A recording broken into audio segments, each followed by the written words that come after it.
The new FX series Shogun, which appears on Hulu or on Disney Plus in other countries like the UK, is the modern day adaptation of a novel of the same name, which is a fictional accounting of actual history and historical figures. The 2024 version of Shogun also prioritizes authenticity over things like diversity, which is a rare and amazing thing these days. But some people are so infected with the woke mind virus that they can't help but try to project their own culture and rewrite history to suit their narrative, even when it comes to a piece of fiction. Now, before I get into this article, I just want to say that regardless of your political affiliation or where you fall in the culture war, that everybody should give Shogun a chance. It's an amazing show.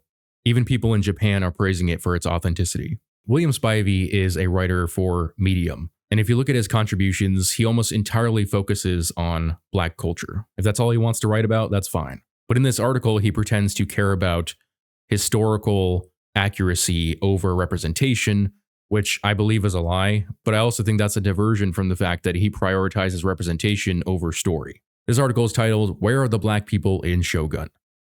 For a samurai to be brave, he must have a bit of black blood, which is supposedly a Japanese proverb, which I'll talk about in a little bit. Spivey says the 2024 version of Shogun begins in 1600, as did the 1980 version, both based on the novel by James Clavell. I watched the 1980 version when it came out, hailed by many as a cinematic wonder, providing great insight into feudal Japan. It came out 3 years after Roots, and to many Americans was their introduction to the history of Japan, though presented from a European viewpoint. 1980 Shogun, starring Richard Chamberlain, also reinforced the white savior trope, far too common in film, television, and history books. The 2024 version focuses far more on the Japanese perspective. The white characters appearing in the first episodes representing Portugal, Spain, England, and Holland could hardly be deemed heroic, something I agree with. However, the character John Blackthorne, now played by Cosmo Jarvis, is already a pivotal figure and will be a hero, along with several Japanese characters. Others are already praising the new 10-part series as a cultural sea change from the 1980 version. I ask the question now that I naively didn't ask in 1980, where are the black people? Here's a more important question. Why do you care? This is a film about samurai in Japan in 1600. The story has nothing to do with black culture, so you obviously just came to the wrong place. He goes on to say, I don't ask out of a desire to see representation when it wasn't historically accurate, which I think is a lie. I inquire because there were black people in Japan in 1600 and before, though Japan could teach Florida a thing or two about rewriting history. Pretty ironic given this article, Spivey. According to multiple sources, one of the early real-life shoguns, Sakano no Tamuramaru, I probably butchered that, was black, though denied by others. There is a consensus he was something other than pure Japanese, and he is often considered descended from the Ainu, the darker-skinned indigenous people of northern Japan, who were subjected to forced assimilation and colonization. Historian Mark Hyman described a statue in honor of Tamuramaru in his book, where he basically describes, he says, as seen in the temple where he was honored, Maru's statue was taller than his fellow contributors. His hair was curly and tight, his eyes were large and wide-set and brown. His nostrils were flared, his forehead wider, his jaws thick and slightly protruded. And it says that the site has been burned down and rebuilt, and the current statue has none of the features described by Hyman. Many researchers have documented the suggestion of an existence of Africans in Japan, one dating back 22,000 years near Osaka, where much of the Shogun series takes place. The funny thing is that nearly all these passages that are meant to represent historical evidence are simply anecdotes given by people who obviously had very outdated anthropological views towards Japanese people and black people. So why the author would use these as a black guy must mean that he was just pretty desperate for any historical evidence, even if it wasn't real evidence. And he continues to bring up the one black samurai.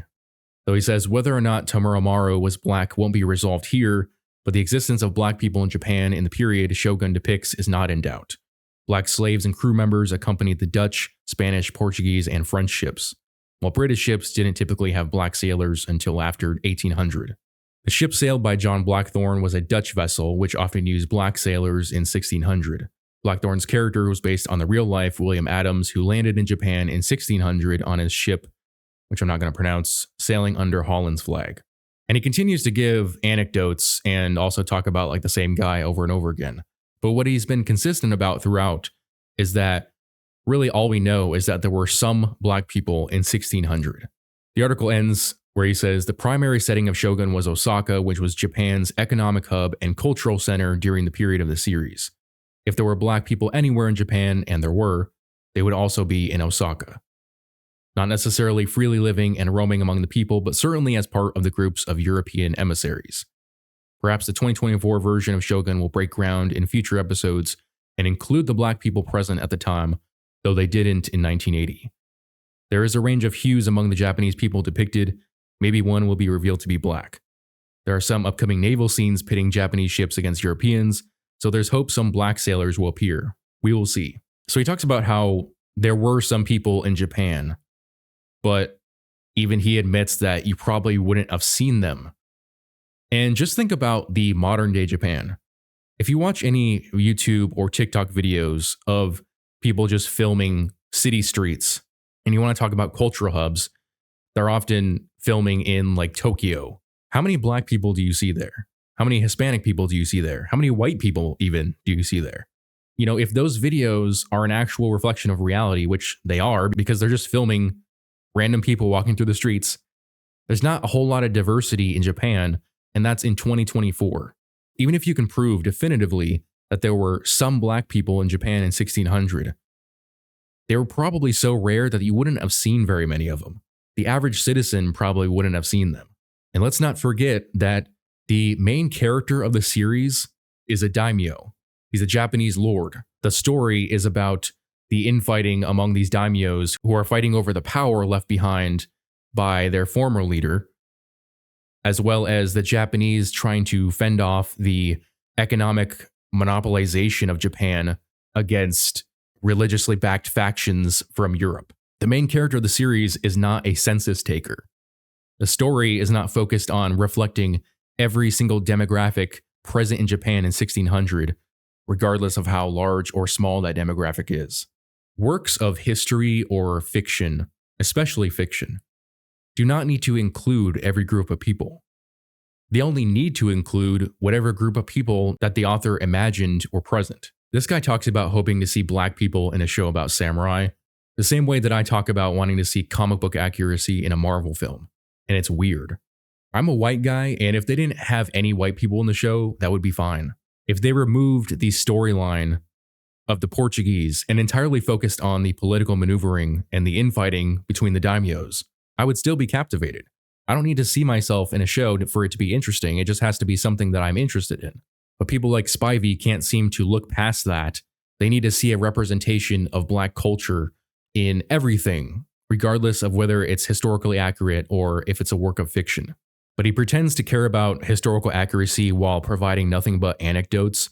And in fact, this quote, this Japanese proverb at the top, the context that he believes he's using it in, meaning he believes that it references Japanese people actually having like African bloodlines.